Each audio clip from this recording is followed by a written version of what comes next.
el glutatión nos puede representar en esta enfermedad.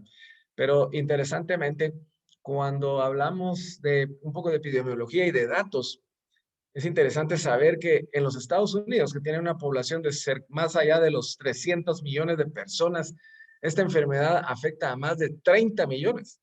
Estamos hablando del 10% de la población. Y muchas veces es por el tipo de vida y de dieta que las personas llevan, ¿verdad? Demasiada comida chatarra, demasiadas papas fritas, demasiadas buffalo wings, poco ejercicio, vida estresada, y entonces todo eso ha elevado la cantidad de personas que padecen de diabetes, y no solo en la población norteamericana. México también presenta una incidencia elevada y muchas veces las personas encargadas de hablar de los departamentos de diabetes específica de México hablan muy similar a Guatemala, de que hay un subregistro muy grande de personas, ¿verdad? Guatemala con muchos casos sin diagnosticar, vamos a ver más adelante algunos datos más importantes, y algo que es extremadamente importante, y es que los diabéticos tienen un mayor riesgo que las personas normales, comunes y corrientes que no tienen diabetes de padecer de enfermedades cardíacas severas y accidentes cerebrovasculares, que en última instancia son las que pueden llevar al paciente a un desenlace fatal, porque son problemas muy serios del corazón y del cerebro. Todo esto que estoy mencionando está muy relacionado con el estilo de vida de las personas, depende mucho de sus, primero, factores genéticos, luego su dieta y luego ejercicio y obviamente la manera de poder llevar la vida para poder cambiar ese estilo de vida. Pero algo que es importante, esta última palabrita que está aquí, es prevenible. La gran mayoría de los casos es prevenible. Si nosotros cambiamos ese estilo de vida del que hago mucho énfasis para comer de una manera más sana, sin tanta comida chatarra, haciendo mejores niveles de ejercicio, 30 minutos diarios, que uno salga a caminar, que uno haga otras actividades, ¿verdad? Eso cambiaría muchísimo, ¿verdad? En Guatemala, estos son datos de la Asociación de Diabéticos de Guatemala. Casi cerca de 5,000 muertes al año relacionadas con la diabetes. Ese número es muy parecido al número de muertes violentas en nuestro violento país, ¿ya? Entonces es enorme la cantidad de personas que fallecen directamente de problemas relacionados con la diabetes. Según las estadísticas que el jefe de esa sección expone, en el último año se diagnosticaron cerca de 15,000 nuevos casos y el número va en aumento, y eso que en uno de sus comentarios habla del subregistro, porque no todas las personas que padecen diabetes lo saben, en primer lugar, y en segundo lugar, no están documentados.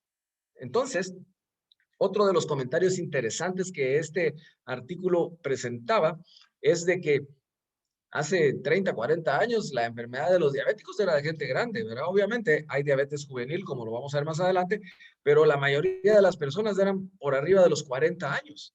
Pero ahora, con la mala alimentación, la vida sedentaria, la falta de ejercicio, entonces ha hecho que personas mucho más jóvenes, hablando de Guatemala, gente más joven empieza a padecer de eso, ¿verdad? Yo que soy cirujano, me ha tocado operar pacientes de 14 años que pesan 230 libras. Acaban de operar en el seguro social, bajo mi cuidado, a una niña que tiene 5 años y pesa 85 libras, ¿ya? Y no tiene ningún problema endocrinológico, se le operó del apéndice, ¿ya? Entonces, todo eso habla de que muchas veces creemos que poniendo gordos a nuestros niños los vamos a tener bien alimentados, y eso es completamente falso. Se calculan que en Guatemala hay alrededor de 250,000 pacientes con diabetes. Ese es el número que manejan ellos, y que muchos de ellos están sin registro. De tal manera que muchas veces en nuestras familias y con nuestros amigos y nuestros cuates, llamémosle así, más que alguna persona tiene diabetes, y muchos de ellos no lo saben, y es muy fácil dejar el tratamiento, ¿verdad? Hay demasiadas tentaciones en nuestra vida, pero uno debe de preocuparse mucho por esta enfermedad, sobre todo por las complicaciones que vamos a ver a continuación. Pero para empezar, ¿qué es la diabetes? ¿Qué es lo que sucede, verdad?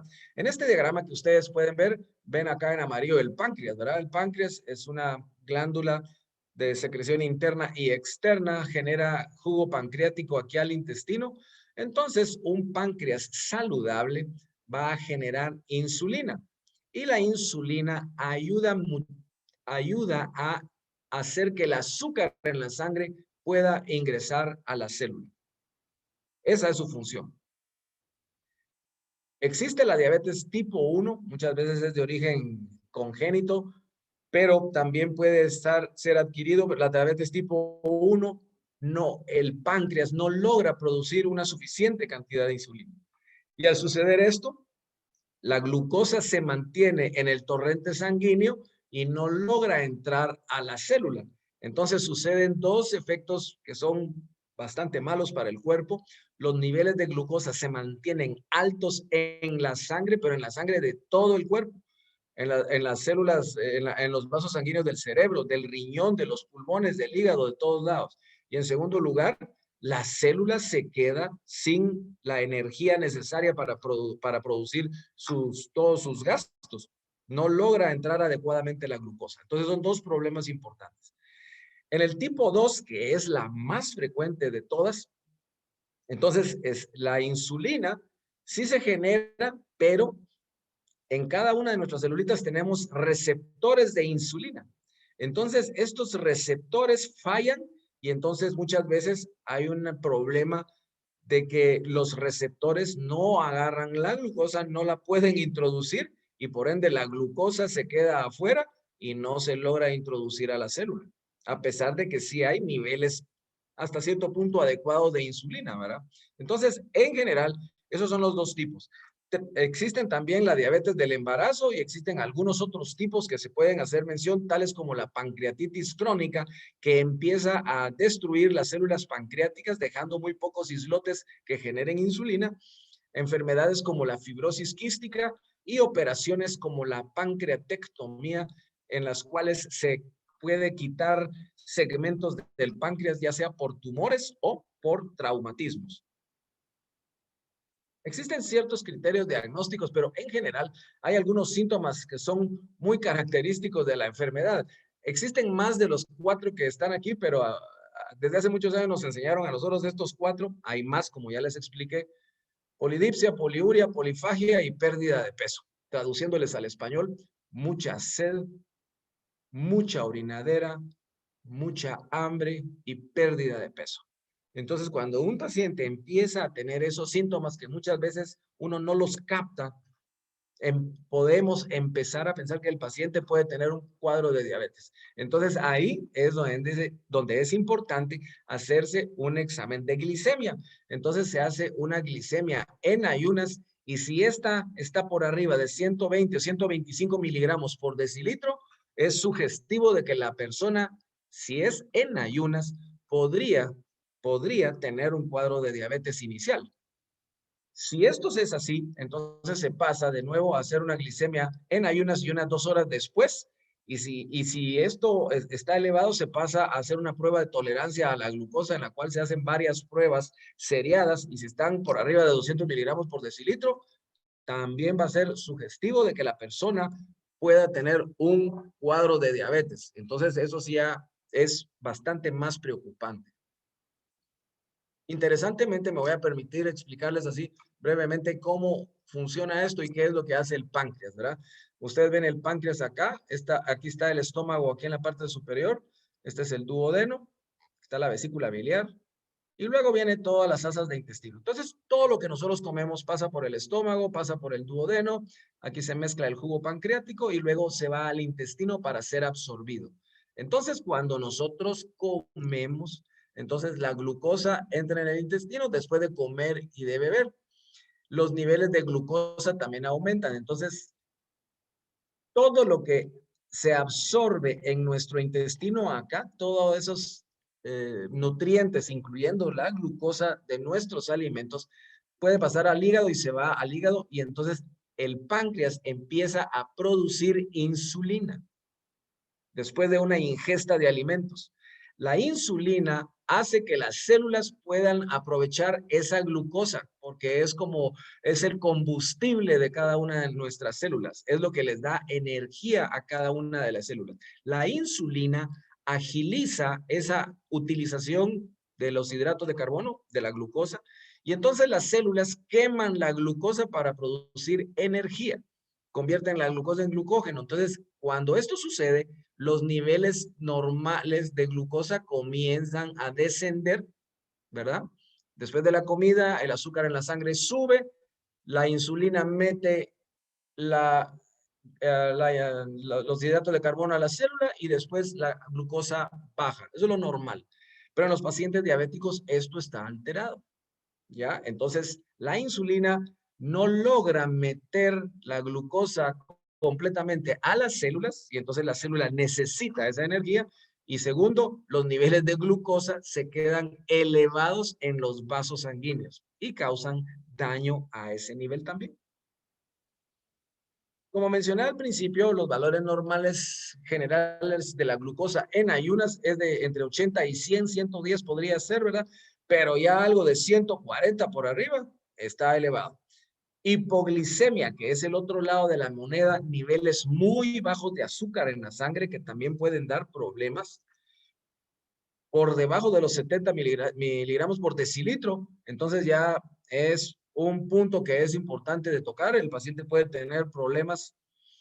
Y hiperglicemia, cuando hablamos de niveles por arriba de 125, 26 miligramos por decilitro, ya es de tomarlo muy en cuenta. Estos son valores de glucosa tomados al azar 2 horas antes de desayuno. Existe otra prueba que se llama la hemoglobina glicosilada, que es la que ustedes ven en la parte inferior derecha de la pantalla. Aquí están los valores más o menos normales de cada uno de esos y aquí corresponde. Niveles alrededor de 6, prácticamente con 115 de glucosa, 6.3. Entonces, más o menos eso es aceptable para las personas. Entre 6 y 8, literalmente, como ustedes lo ven, tarjeta amarilla. Y por arriba de 9, eso ya es sumamente elevado y la persona debe de tomar muy en cuenta esto por las complicaciones que vamos a ver más adelante. Entonces, es importante para poder hacer el diagnóstico una historia clínica adecuada de la persona, cuáles son sus hábitos alimenticios, si hace ejercicio o no, eh, llevar una vida, de qué tipo de trabajo está ejerciendo, múltiples detalles. Una historia clínica muy, muy, muy adecuada para que podamos saber muchos hechos que la persona está utilizando, ¿verdad? Luego, hacer el examen simple de orina, una hemoglobina glicosilada, la prueba de tolerancia a la glucosa que les mencionaba, exámenes de orina también, porque no es normal tener azúcar en la orina.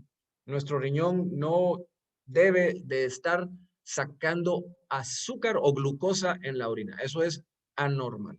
Entonces, por eso también la orina que empieza a filtrar azúcar es porque hay algo que no está funcionando bien en el riñón. Entonces, eso también es sumamente importante. Tratamiento, pues obviamente, muy probablemente ustedes saben que las personas que no producen insulina deben de estar inyectándose. Como ven en la fotografía en la pantalla, esta persona se está inyectando insulina en la pared abdominal. Pueden utilizar el abdomen o los músculos de los muslos para poderse inyectar ahí. Y entonces, al mismo tiempo, se tienen que estar monitorizando los niveles de glucosa casi que todos los días, 1 o 2 veces al día, para determinar cómo están sus niveles de glucosa y así determinar la cantidad de insulina que se pueden inyectar. Generalmente sus médicos, los médicos tratantes, los diabetólogos o los médicos internistas o los endocrinólogos les pueden aconsejar perfectamente bien de la cantidad de insulina que tienen que inyectarse y cuáles son los parámetros para poder modificar esto. Y ojo con esto, uno no debe de quitarse la insulina. Yo he recibido llamadas y hago la salvedad de personas que me llaman de que son diabéticas y que de repente se molestaron porque sienten que no están bien y se quitan la insulina. Y eso es muy malo porque el azúcar se va a ir hasta arriba y van a entrar en problemas serios. Igual hay que controlar los niveles de azúcar en la sangre, alimentarse de una manera nutritiva, mejor si es supervisada por un nutricionista, hacer ejercicio, y existen, aparte de la insulina, otros medicamentos que son orales, ¿verdad? Como la metformina, las sulfonilureas. Aquí tenemos una imagen de la metformina, ¿verdad? La insulina puede haber de acción rápida, de acción lenta, etcétera, ¿verdad?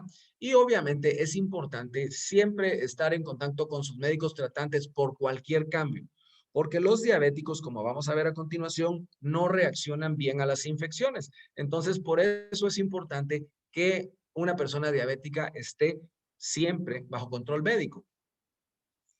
Mencioné hace un momentito la alimentación con cierta cantidad de carbohidratos. Obviamente se puede inyectar insulina si es necesario el glucagón a veces, ciertos esteroides, hacer controles de azúcar en la sangre, tratar en la medida de lo posible de no consumir demasiadas grasas ni carbohidratos en exceso para evitar que los niveles de insulina se eleven en el cuerpo. Ahora bien, la parte que más me interesa que escuchen es la parte de las complicaciones para que verdaderamente las podamos prevenir. Como ya escucharon ustedes, el daño que se genera y que lo vamos a ver en las siguientes láminas, los vasos sanguíneos más pequeños del cuerpo se dañan mucho en la parte interna de los mismos, lo que nosotros llamamos endotelio vascular. Entonces, se daña el endotelio vascular en los ojos, en los riñones, en los nervios, en el corazón mismo, en las extremidades. Entonces, ustedes pueden ver que los niveles altos de glucosa y la presión arterial alta dañan los vasos sanguíneos de la retina. La retina es una membranita que está aquí atrás, que es la que encargada de que nosotros podamos ver. Y esa retina está ricamente vascularizada. Vamos a ver una fotografía más adelante. Los vasos sanguíneos, como son microscópicos, empiezan a tener daño y la persona empieza a quedarse ciega lentamente, poco a poco, a través de los años. Y entonces llega un momento en que la persona ya no puede ver. En el riñón sucede exactamente lo mismo. Nosotros tenemos cerca de 1.000.000 de celulitas en los riñones que son las encargadas de filtrar la sangre, pero lo hacen a través de vasitos sanguíneos muy pequeños que son microscópicos. Y entonces exactamente lo mismo sucede. El endotelio vascular de las células renales empieza a dañarse y entonces no filtra de una manera adecuada y se puede dañar. Y cuando se daña en serio y los pacientes muchas veces van a parar con diálisis peritoneal, con hemodiálisis por daño severo en el riñón. Otro motivo de consulta muy frecuente es la neuropatía diabética. Muchísimas personas padecen de esos hormigueos, de esas sensaciones de piquetazos o picazón en los pies que les molesta. Y esto se da precisamente porque los nervios que nosotros tenemos en todo el cuerpo, pero más específicamente en los miembros inferiores, como este diagrama menciona, se empiezan a dañar. Ya vamos a ver una diapositiva relacionada con eso. En el cerebro también tenemos muchísimos vasos sanguíneos microscópicos y estos al dañarse se pueden romper y generar hemorragias intracerebrales y eso puede matar al paciente literalmente, ¿verdad? En el corazón, la presión alta y la resistencia a la insulina puede aumentar la enfermedad coronaria a ese nivel. Y en las extremidades, lo que les mencionaba, de que los vasitos que van acá empiezan a dañarse severamente y entonces no hay un buen flujo arterial al dedito gordo del pie, al segundo dedo. Ya van a ver unas fotografías impresionantes que tengo. Y entonces empiezan a necrosarse y a tener gangrena y empieza una amputación, otra amputación más alta, otra amputación más alta. Y eso es un problema muy serio. Acá tenemos enumeradas algunas como las que les estaba mencionando. Problemas en la vista, mucha falta de energía, fatiga, sed constante, como les mencioné anteriormente, asociado a debilidad muscular. En algunas oportunidades, los problemas renales inician hasta quedar el paciente con insuficiencia renal. Mencioné también de que los diabéticos son muy propensos a no poder combatir las infecciones y hay hongos oportunistas en el cuerpo que generan infecciones, hormigueo de manos y pies precisamente por lesión de los nervios, infecciones en los pies y dificultad para reconocer las infecciones, ya sea un problema de la vesícula biliar que tienen una colecistitis y el paciente casi no siente el problema, una apendicitis aguda, el paciente consulta casi que hasta que ya está perforada el apéndice porque no generan muchos síntomas y entonces consultan tardíamente. Complicaciones. Importante lo que acabo de mencionar porque los diabéticos se les puede considerar como inmunocomprometidos por lo que les estoy mencionando. Su sistema inmune no reacciona normalmente a estas infecciones. Entonces el cuerpo no se defiende de una manera adecuada.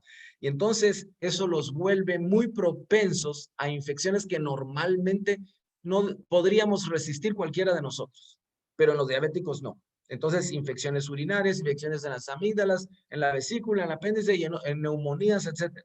Entonces, hay infecciones que nosotros podríamos resistir y al diabético le va a ir peor. Entonces, el mismo sistema inmune se puede ver abrumado por infecciones de todo tipo, específicamente las candidiasis, que es un hongo que va a atacar muchos lugares del organismo. Entonces, como ven, el sistema inmune de los diabéticos se ve comprometido. Vamos a hablar brevemente de lo que es la nefropatía diabética. Como ya les mencioné, los riñoncitos, aquí viene una imagen a la izquierda de un riñón sano. Entonces, toda la sangre llega al riñón a través de la arteria renal. 1.000.000 de celulitas filtran las 24 horas del día nuestra sangre en los dos riñones. Y entonces, así se produce la orina y eliminamos todos los desechos que nuestro cuerpo quiere sacar. Pero cuando tenemos dietas que no son las adecuadas, que empiezan a formar placa, aquí abajo a la derecha ustedes pueden ver la parte interna de una arteria que se está llenando de placa y entonces lo que sucede es de que esos vasitos tan microscópicos empiezan a tener este problema. Formación de placa, llegan plaquetas, llegan glóbulos blancos, esto se produce porque hay mucho nivel de colesterol a este nivel, empiezan a bloquear las arterias y entonces el paso hacia las arterias se obstruye. Y entonces nos topamos con que el riñón empieza a dañarse y si el riñón se daña, vamos a padecer de una insuficiencia renal que, como les mencionaba, va a parar en diálisis peritoneal o puede parar en hemodiálisis. Acá tenemos los catéteres que se les colocan a los pacientes para hacer los intercambios de sangre, ¿verdad? Sacan la sangre a un aparato, ese aparato lo dializa, por eso se llama diálisis, ¿verdad? Hemodiálisis, sacan la sangre a través de un catéter, la máquina lo limpia y regresa la sangre a una arteria que está aquí o a una vena. Entonces, esa es la manera como funciona. Y esto lo debemos de prevenir porque esa es una de las causas de mortalidad de la diabetes. Retinopatía diabética. Mencioné al inicio de que los vasitos sanguíneos que nos irrigan los ojos, específicamente la retina, ustedes los pueden ver acá. A la izquierda ven un fondo de ojo normal. Cuando el oftalmólogo nos hace un examen a través del ojo, lo que mira es esto. Entonces, acá está la entrada del nervio óptico, la mácula, y entonces tenemos estos microvasitos retinianos que están ahí. Entonces, esto es lo normal, pero en el lado derecho tenemos una fotografía de una persona diabética, del fondo de ojo de una persona diabética. Entonces, lo que encontramos acá es de que como el daño vascular que vieron ustedes en la fotografía anterior, de los riñones también se da en los vasos retinianos.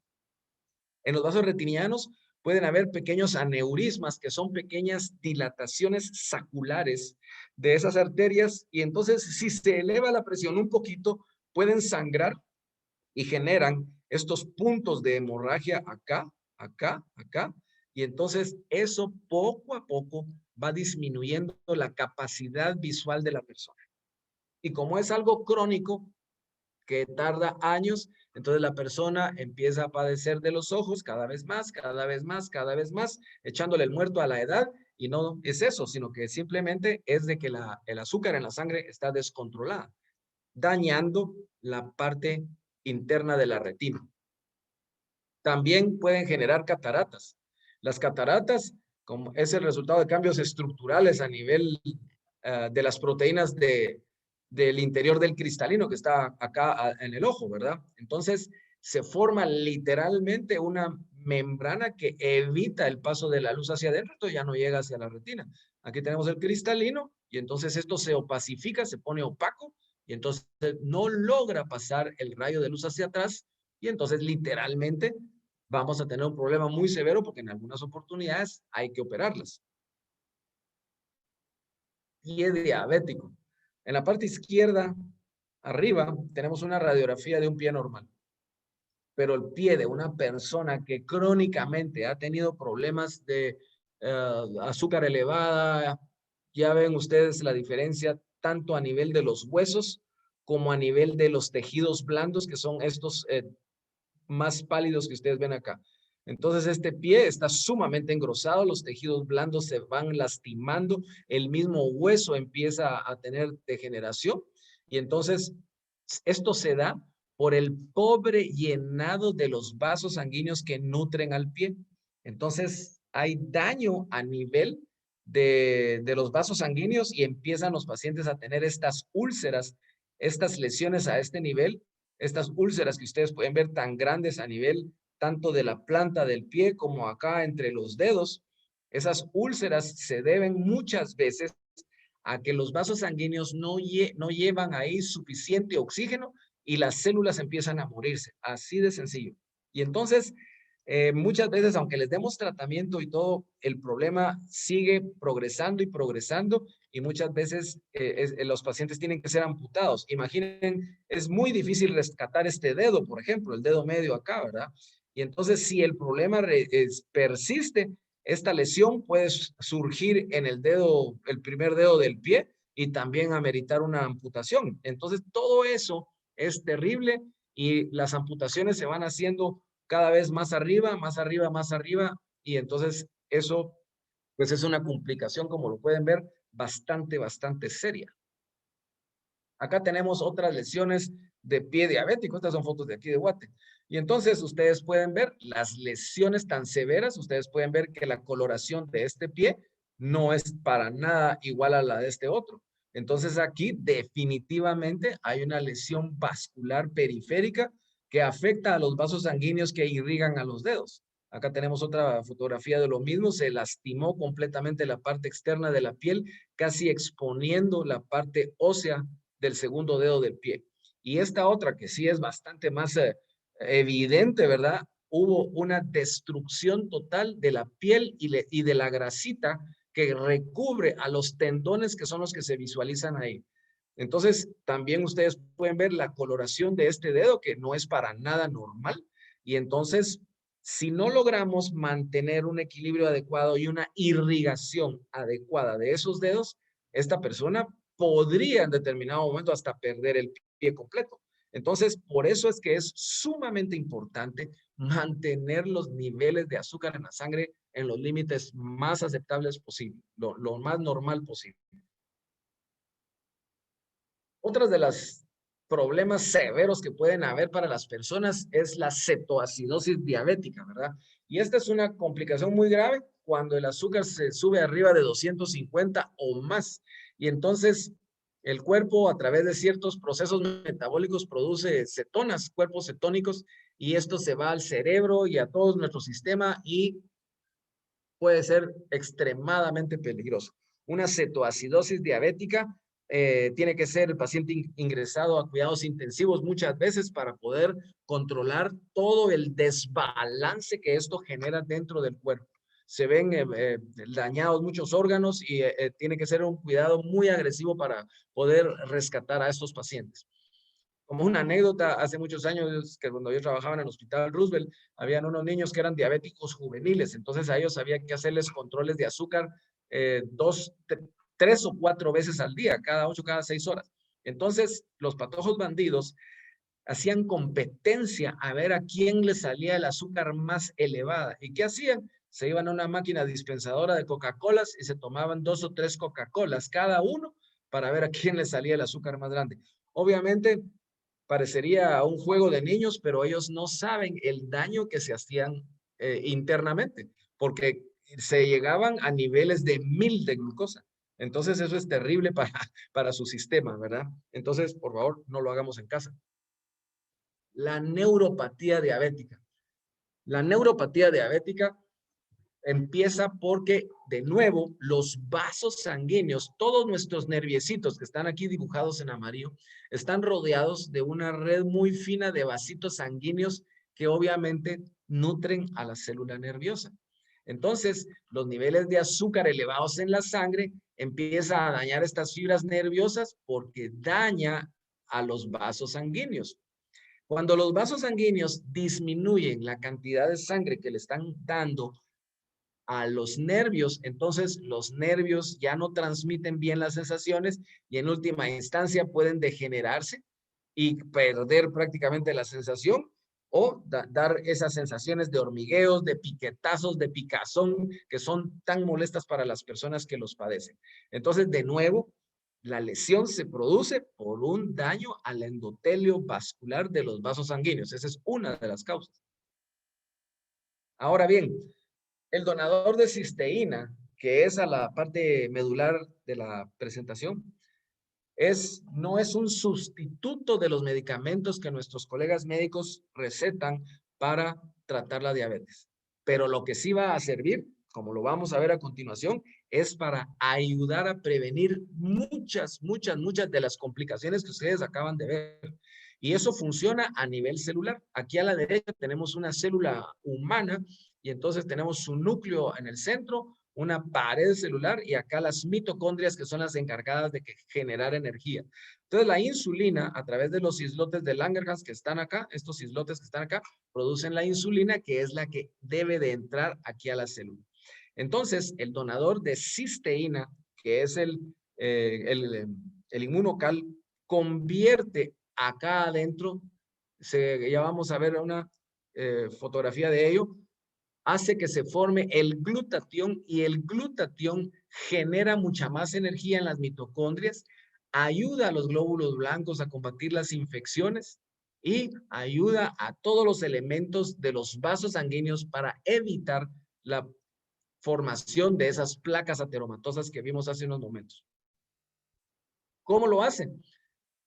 Elevando los niveles de glutatión. Lo que sucede en nuestra celulita es un sistema de apoyo inmunitario contra la infección.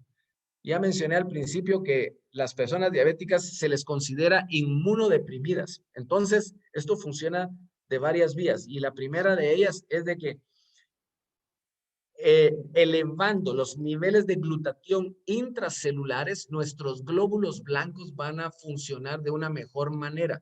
Van a percibir mejores las infecciones y van a poder combatirlas de una mejor manera, elevando los niveles de glutatión para mejorar el sistema inmune de los glóbulos blancos. Así es como funciona esto. Van a poder reaccionar más rápidamente, ¿verdad? La hiperglicemia o el azúcar elevada en la sangre genera enorme cantidad de estrés oxidativo celular. Y el estrés oxidativo en toditita las células de nuestro cuerpo es lo que nos daña. Ese estrés oxidativo genera unos elementos que se llaman radicales libres, que lo vamos a ver en otra lámina, y esos radicales libres dañan la célula. El glutatión específicamente combate a esos radicales libres. Y entonces ahí es donde el glutatión, a través de su donador de cisteína, va a ayudar mucho a que esto no suceda. También ayuda a disminuir la agregación de las plaquetas. Las plaquetas en nuestro sistema sirven para la coagulación de la sangre. Están nadando en el torrente circulatorio, en todos nuestros vasos sanguíneos.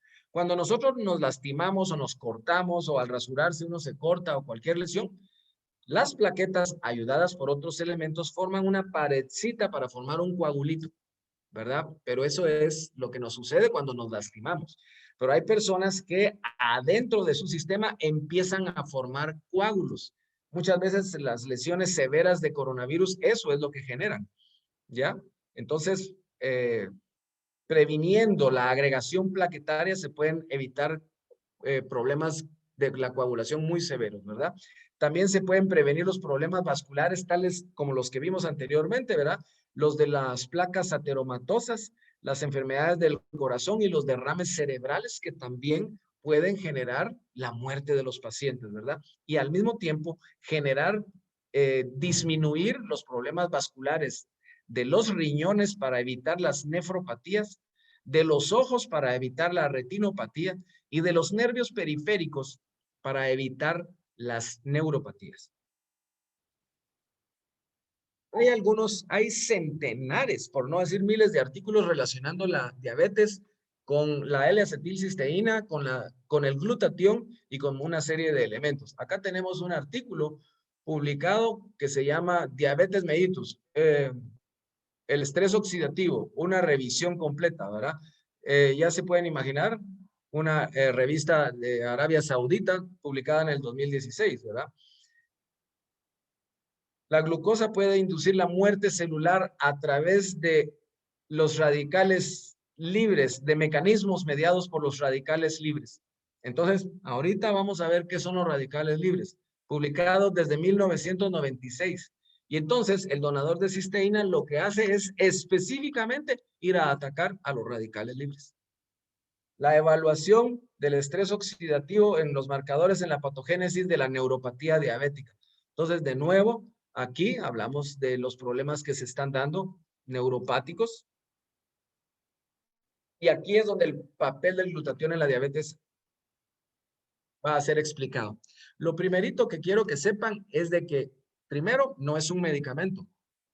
No está diseñado el donador de cisteína para bajar el azúcar en la sangre.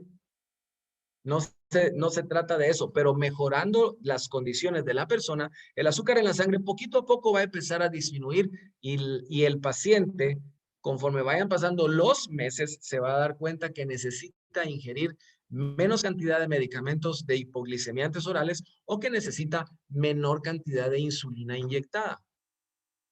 El papel fundamental en la prevención de complicaciones a largo plazo. Ese es el verdadero papel del glutatión, ¿verdad?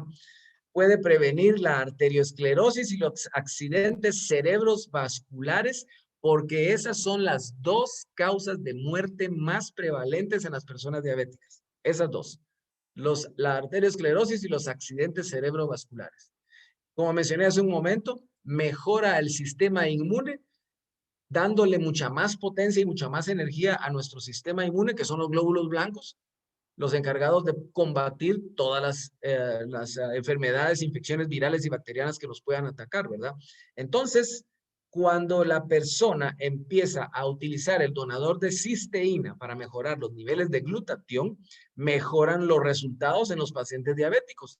Y como eso se da a nivel de todas las células del cuerpo, entonces el ojo se va a ver beneficiado, el riñón se va a ver beneficiado, el páncreas también, los miembros inferiores también, y eso va a hacer que el cuerpo se sienta mucho, mucho mejor. Esta es una fotografía en la cual los radicales libres son, nosotros tenemos átomos en nuestras células, ¿verdad? Entonces, estos átomos, cuando pierden un electrón, uno de estos moraditos se sale de su órbita, genera un radical libre que es nocivo para nuestro cuerpo, ¿ya? Entonces, esto que es nocivo empieza a meterse a la celulita dañando la pared celular de la membrana celular. También puede dañar, aquí no lo evidencia, pero también puede dañar las hebras de ADN acá adentro en el núcleo, pudiendo provocar cáncer. También daña las mitocondrias, que podrían ser estas, quitándole energía a la célula. También podría dañar muchas de las funciones de cada una de nuestras celulitas, este radical libre. Entonces, ¿cómo actúa el donador de cisteína? Elevando los niveles de glutatión. El glutatión se viene a meter acá y le mete al radical libre, cuya fórmula es OH, le dona un hidrógeno y y entonces lo convierte en H2O, que es la fórmula del agua. Y de esa manera el glutatión evita que los radicales libres ataquen a nuestra celulita. En la parte derecha tenemos muchos alimentos ricos en antioxidantes, porque esta función es de los antioxidantes, ¿verdad? Pera, jitomate, uvas verdes, espárragos, frijoles, brócoli, granada, té verde, maíz, etc. La lista es muy grande y por eso tenemos una enorme capacidad de poder tener elementos en nuestra dieta si comemos esto, ¿verdad? Dieta sana. El glutatión en la enfermedad diabética cardiovascular. La principal causa de muerte son las enfermedades cardiovasculares y sobre todo la alteración de la circulación, luego la microcirculación dañada, pero la microcirculación dañada, vuelvo a insistir, microcirculación de la retina del ojo, de las células renales, de las células pancreáticas, de las células de todo el cuerpo, de las células cardíacas, de las microcirculación cerebral, de los vasos sanguíneos del dedo gordo del pie y de todos los vasos, ¿verdad? Entonces, eso es el problema. Entonces, la enfermedad vascular de todos estos órganos está estrechamente relacionada con los niveles peligrosos de las grasas, específicamente del colesterol. Y por eso es de que a las personas que son diabéticas, obviamente les miren sus triglicéridos, colesterol y todo eso, y le dan medicamentos para bajarse los niveles de colesterol. Porque si están muy elevados, ¿qué es lo que acontece? El colesterol, al oxidarse por los radicales libres, se vuelve más peligroso. Los radicales libres empiezan a oxidar al colesterol y lo convierten en lípidos y entonces sucede lo que se llama peroxidación lipídica. Y entonces eso todavía es más dañino aún.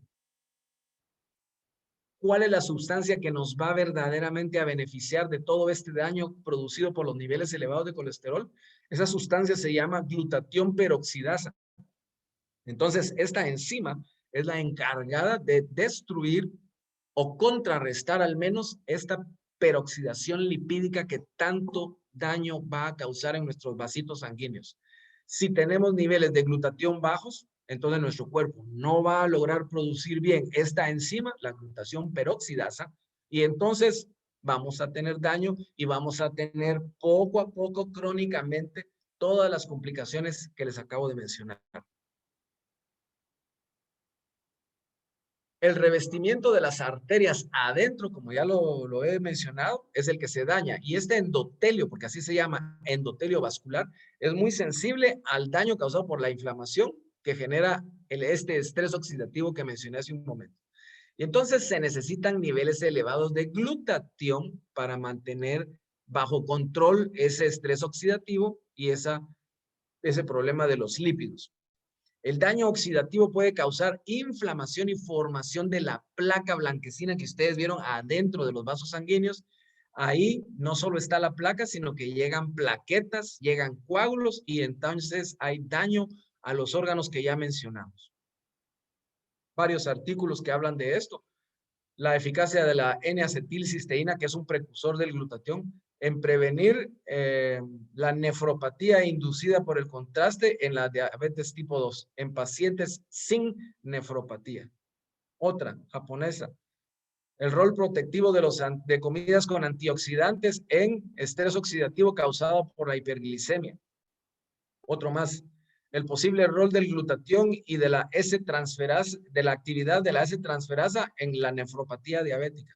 Y así, si ustedes verdaderamente se ponen a investigar, van a encontrar cientos de artículos relacionando la N-acetilcisteína, el glutatión mismo, para todas estas complicaciones que la diabetes puede generar. Regresando a lo básico, el glutatión intracelular se forma por la unión de estos tres elementos: el ácido glutámico, la cisteína, que los conseguimos fácilmente en nuestra dieta, y la cisteína. La cisteína tiene el problema de que cuando la ingerimos se destruye por la temperatura. La cocción de los alimentos la destruye y nuestros ácidos en el intestino también la destruyen. Entonces los niveles que nos verdaderamente absorbemos son muy bajos y entonces conforme vamos avanzando en la edad, los niveles de glutatión descienden porque no hay suficiente cisteína. Entonces, el inmunocal, que es un donador de cisteína específicamente, pero es cisteína consolidada que logra atravesar esos ácidos sin dañarse para poder formar este trío. Entonces, este trío genera la molécula de glutatión en todas y cada una de las células de nuestro cuerpo.